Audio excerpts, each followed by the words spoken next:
Hello साथियों, स्वागत है आप सभी का हमारे इस यूट्यूब चैनल पर। इस वीडियो में हम लोग बात करने वाले क्लास 10th का विज्ञान का महत्वपूर्ण प्रश्न, वेरी वेरी इंपॉर्टेंट प्रश्न को हम लोग बात करने वाले हैं, जो कि आपका क्लास 10th के लिए, साइंस के लिए बहुत ही इंपॉर्टेंट हो जाएगा। तो आप लोग शुरू से लेकर अंत तक इस वीडियो में बने रहेंगे, ताकि एक भी क्वेश्चन जो है आपका 10th में ना छूटे, यानी कि एग्जाम में आएगा तो ना छूटे। ठीक है ना।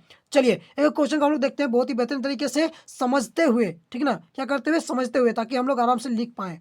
चलिए, क्या कहता है, प्रकाश के अपवर्तन किसे कहते हैं? प्रकाश का अपवर्तन किसे कहते हैं? तो प्रकाश का अपवर्तन हम लोग कहते हैं जब प्रकाश एक माध्यम से दूसरे माध्यम में प्रवेश करता है।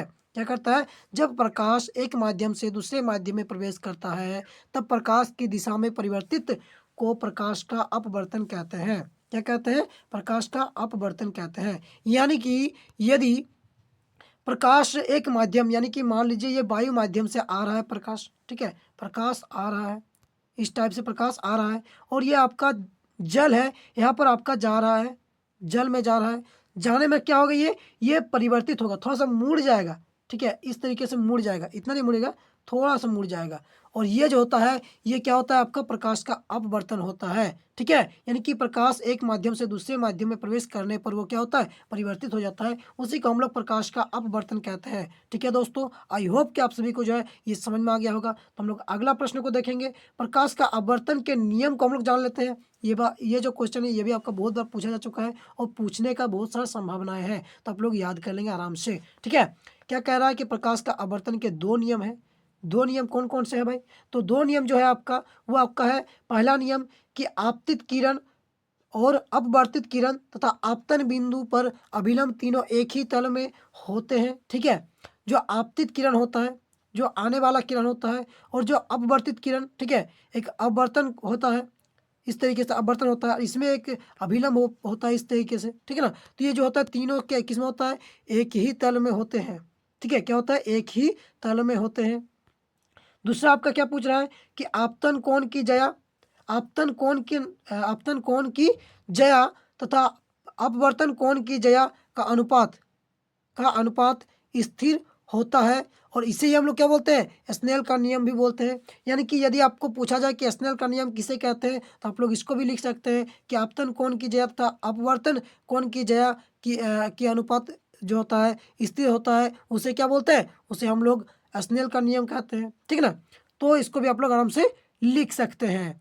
चलिए, ये भी आप लोगों को समझ में आ गया होगा कि प्रकाश का अपवर्तन के दो नियम क्या क्या है। ठीक है, तो हम लोग देखेंगे अब प्रकाश के परावर्तन के नियम। प्रकाश के परावर्तन के भी दो नियम होते हैं। कौन कौन से? आपतित किरण, परावर्तित किरण तथा आपतन बिंदु एक ही तल में स्थित होते हैं। ठीक है, आपतित किरण, परावर्तित किरण तथा आपतन बिंदु तीनों एक ही तल में स्थित होते हैं। ये पहला नियम है। यानी कि आपको हम थोड़ा समझाने की कोशिश करेंगे कि यदि आपतित किरण मतलब आते हुए जो किरण है, ठीक है, और यहाँ पर एक होता है आपका क्या, तल होता है। ठीक है, ये आपतित किरण हो गया, ये हो गया आपतित किरण, और ये परावर्तित किरण। ठीक है, ये परावर्तित किरण, और इसके बीच होता है एक अभिलंब। ठीक है, इस तरीके से बीच में। और क्या बोल रहा है कि आपतित किरण और परावर्तित किरण तथा आपतन बिंदु एक ही तल में होता है। ये भी आपतन बिंदु, आपतित आपतित किरण और परावर्तित किरण दो हो गया, और जो है तल। ठीक है, और आपतित बिंदु मतलब ये दोनों पर जो बिंदु पड़ रहा है, इसमें ये बिंदु, ठीक है, ये क्या होगा, ये एक ही तल में। ठीक है, ये और ये तीनों एक ही तल में है, तो इसको क्या बोलेंगे? इसी का पहला नियम है कि आपतित किरण, परावर्तित किरण तथा आपतन बिंदु तीनों एक ही तल में होते हैं। पहला नियम हो गया। दूसरा नियम क्या कहता है कि आपतन कोण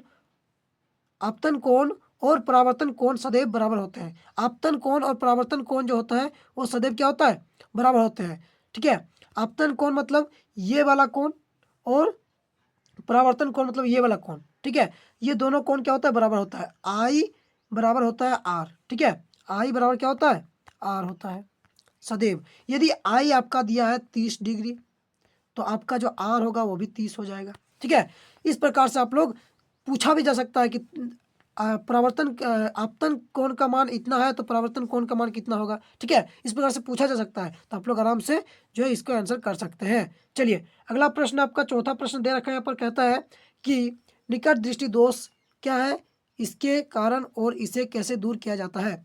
इन सभी को हम लोग जानेंगे। सबसे पहले हम लोग जानेंगे कि निकट दृष्टि दोष होता क्या है भाई। ठीक है। इसके बाद जानेंगे इसका क्या कारण है होने का। इसके बाद जो है इसे हम लोग दूर कैसे करें, इन तीनों बातों को हम लोग अच्छा से जानेंगे। ठीक है। तो सबसे पहले हम लोग जानते हैं निकट दृष्टि दोष होता क्या है। तो निकट दृष्टि दोष क्या होता है, वह दृष्टि दोष जिसके कारण कोई व्यक्ति निकट की वस्तुओं को स्पष्ट रूप से देख सकता है। निकट दृष्टि दोष में क्या होता है कि निकट की वस्तु को तो स्पष्ट रूप से देख सकता है व्यक्ति, लेकिन दूर रखी वस्तुओं का स्पष्ट रूप से नहीं देख सकता। इसी को हम लोग निकट दृष्टि दोष कहते हैं। ठीक है। मान लीजिए कि कोई व्यक्ति है, ठीक है, मान लीजिए ये कोई व्यक्ति है, ठीक है, यहाँ पर इसका निकट एक कोई वस्तु रखा हुआ है, इसको या कुछ लिखा हुआ है तो ये आसानी से पढ़ ले रहा है, लेकिन दूर कुछ लिखा हुआ है तो उसको वो नहीं पढ़ पा रहा है। तो ये जो है ये क्या है, निकट दृष्टि दोष है।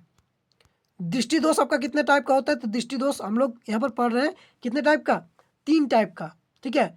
आप लोगों को अगले वीडियो में उस सभी को करा देंगे कि जो निकट दृष्टि दोष के जो निकट दृष्टि दोष बोल रहे हैं, दोष का कितना प्रकार का होता है इसमें 10th में आपका दिया हुआ है 3 गो, क्या क्या, निकट दृष्टि दोष, दूर दृष्टि दोष और जरा दृष्टि दोष। इन तीनों का हम लोग करेंगे। सबसे पहले निकट दृष्टि दोष को हम लोग यहाँ पर देख रहे हैं। तो निकट दृष्टि दोष क्यों होता है इसके बारे में हम लोग जान लेते हैं, इसका कारण क्या है। तो अभिनेत्र लेंस की क्षमता का अत्यधिक होना, जो अभिनेत्र लेंस होता है उसका जो क्षमता होता है, जो पावर होता है वो अत्यधिक हो जाता है, अधिक हो जाता है। उसके कारण से क्या होता है, ये जो होता है आपका निकट दृष्टि दोष होता है। ठीक है। तो ये कारण हो गया आपका। इसको हम लोग दूर कैसे करें, ये जो निकट दृष्टि दोष हुआ है इसको दूर कैसे करें, संशोधन कैसे किए करें इसका। तो इसको दूर करने के लिए हम लोग अवतल लेंस का उपयोग करते हैं, अवतल लेंस का चश्मा का उपयोग करते हैं। ठीक है। अवतल लेंस का चश्मा पहनने से क्या होता है कि जो दूर की वस्तु है उसको हम लोग क्या करते हैं, अब मैंने उसको फैला देता है और फैला कर क्या करते हैं हम लोग को देखने में जो है आसानी होता है। तो ये कारण है, इससे हम लोग संशोधित कर सकते हैं, उसका निवारण हो सकता है। अगला आपका लास्ट प्रश्न है कि संतुलित रासायनिक समीकरण क्या है, रासायनिक समीकरणों को संतुलित करना क्यों आवश्यक है, इनको हम लोग देखेंगे। ऐसे रासायनिक समीकरण जिसमें अभिकारक तथा उत्पादों में उपस्थित विभिन्न तत्वों के परमाणु संख्या समान हो उसे संतुलित रासायनिक समीकरण कहते हैं। यानी कि जो अभिकारक होता है और जो उत्पाद होता है, ठीक है, दोनों का जो परमाणु संख्या होती है वो क्या होना चाहिए, बराबर होना चाहिए, समान होना चाहिए। तो क्या होगा, उसे हम लोग संतुलित रासायनिक समीकरण कहेंगे। ठीक है। जैसे हम लोग यहाँ पर दे रखे हैं यहाँ पर कि H2 प्लस O2, क्या प्लस O2 यहाँ पर आपका दिया हुआ है और बना रहा है जल H2O। ठीक है। तो आप देख पा रहे हैं कि ये इधर जो हाइड्रोजन की परमाणु संख्या है वो 2 है। ठीक है। इधर भी जो हाइड्रोजन है उसका भी संख्या 2 है, लेकिन इधर ऑक्सीजन की संख्या कितना है, 2 है। इधर आपका ऑक्सीजन की संख्या कितना है, 1 है, जबकि ये संतुलित नहीं है। इसको संतुलित करने के लिए हम लोग क्या करेंगे, इसको संतुलित करने के लिए हम लोग क्या करेंगे, यहाँ पर हम लोग 2 दे देंगे। और जब हम लोग इधर 2 दे देंगे तो आपका यहाँ पर हाइड्रोजन यहाँ पर जो है इस तरफ जो है उत्पाद की तरफ आपका 4 हो जाएगा। तो हम लोग को इधर भी आपका 2 देना पड़ेगा, तब ये भी 4 हो जाएगा। अब दोनों जो है समान हो गया, संतुलित हो गया। अब जब संतुलित नहीं रहता उसको हम लोग क्या बोलते हैं, उसको बोलते हैं हम लोग कंकाली रासायनिक समीकरण। और जब संतुलित हो जाता है उसे संतुलित रासायनिक समीकरण कहते हैं। ठीक है। कितना आसान है, ये सभी जो प्रश्न है बहुत इंपॉर्टेंट है, तो आप लोग याद कर लीजिएगा। और मिलते हैं अगले वीडियो में, तब तक के लिए बाय। और अभी तक हमारे चैनल को सब्सक्राइब नहीं किया तो सब्सक्राइब कर दीजिएगा और सभी फ्रेंड्स में, सभी दोस्तों में शेयर कर दीजिएगा। धन्यवाद।